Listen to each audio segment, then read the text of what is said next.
As a travel agent, I have seen my clients throw away thousands of dollars on the cruise.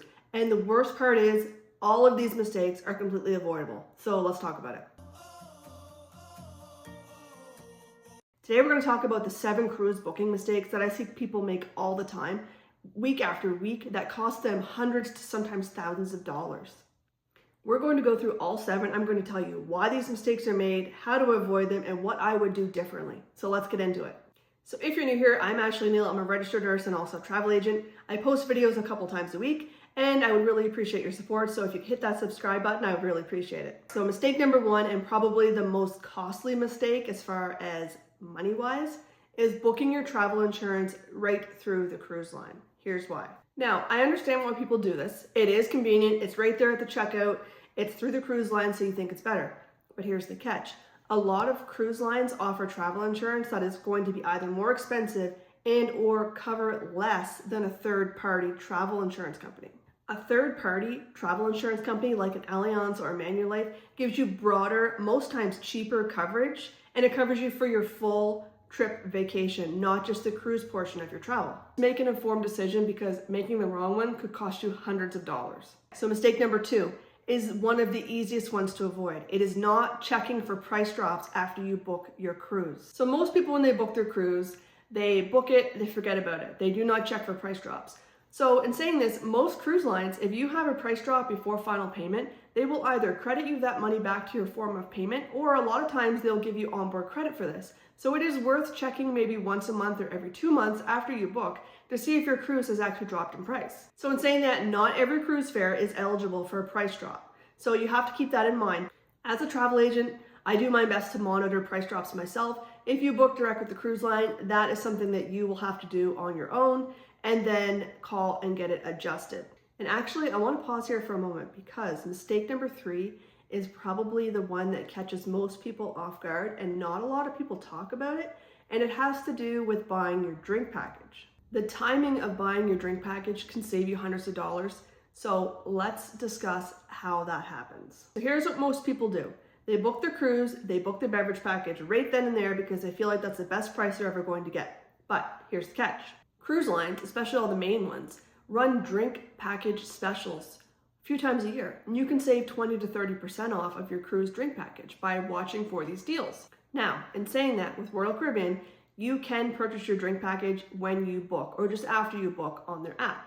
Now, if that price drops before your sailing, you can cancel that drink package and repurchase at the discounted price. So again, it comes back to price watching. You need to watch these prices for dining, beverages, Wi-Fi, all of them can drop and you can book and rebook at a lower price. So it pays to watch prices. So mistake number 4 is arriving at the port on embarkation day without a plan and most times too late. So I see this all the time. People show up to embarkation day on the later aspect of the time. Embarkation day can be some of the best time spent on your ship, and there's a lot you need to do on embarkation day. Number 1 is specialty dining reservations.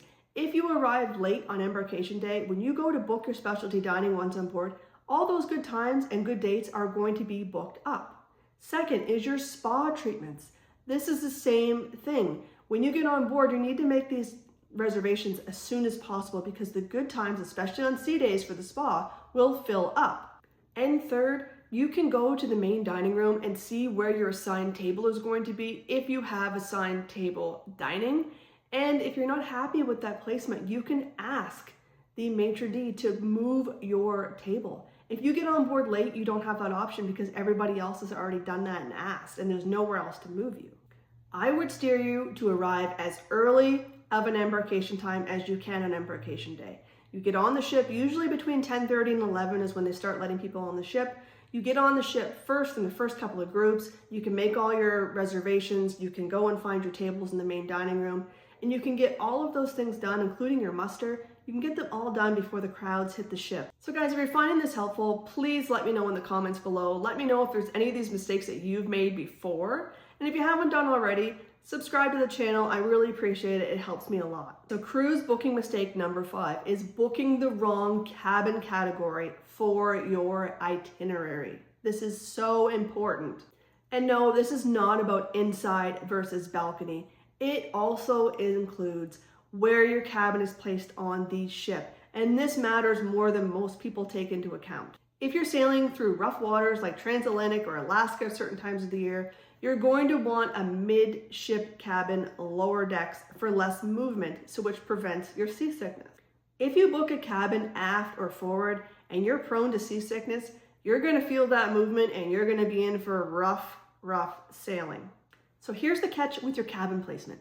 A lot of people are going to pick mid-level decks and midship cabins. So booking early, this is where you're going to get your best selection of your rooms. If you book late or take a last minute deal, you may get a better price, but you are going to get what is left over for cabin selection. And there is a reason these cabins are left over.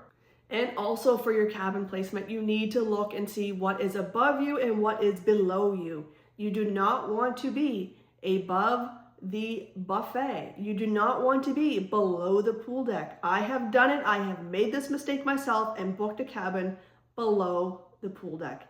Not enjoyable. I do not recommend. So these are things you have to pay attention to when booking your cabin placement. Mistake number 6 for cruise booking is booking your shore excursions through the ship at a much higher cost than booking them privately. Now, to be fair, booking your cruise excursion through the cruise ship gives you a safety net. They guarantee you get back to the ship after your excursion, whereas if you book independently, you don't have that safety net. But here's the catch. So here's the thing.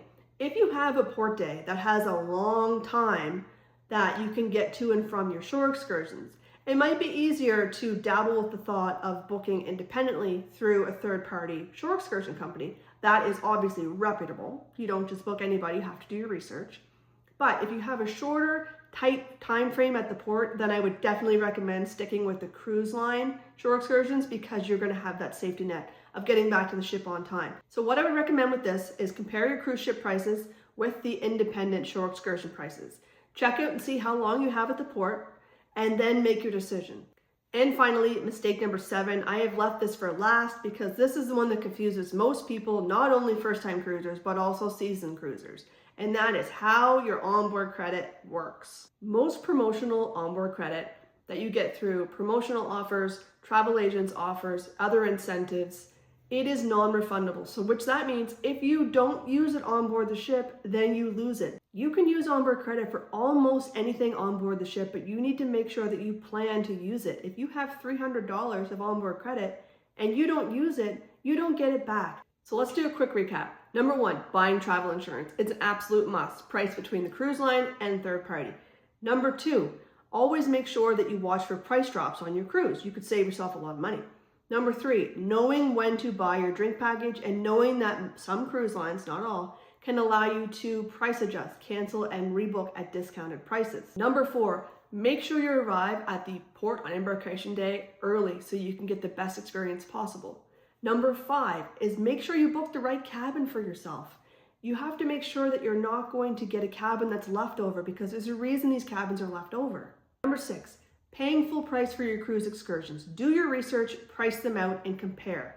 And number 7, know how much onboard credit you have on your cruise and know what you can use it on. Every single one of these mistakes is avoidable, and it comes up every single week in my work as a travel agent. People make these mistakes. So I'm hoping this video helps you so that you don't make these mistakes and you can have a good, smooth sailing the next time you board the ship. That's all I want to talk about today, guys. I really hope this was helpful. I'll see you next time. I'm Ashley.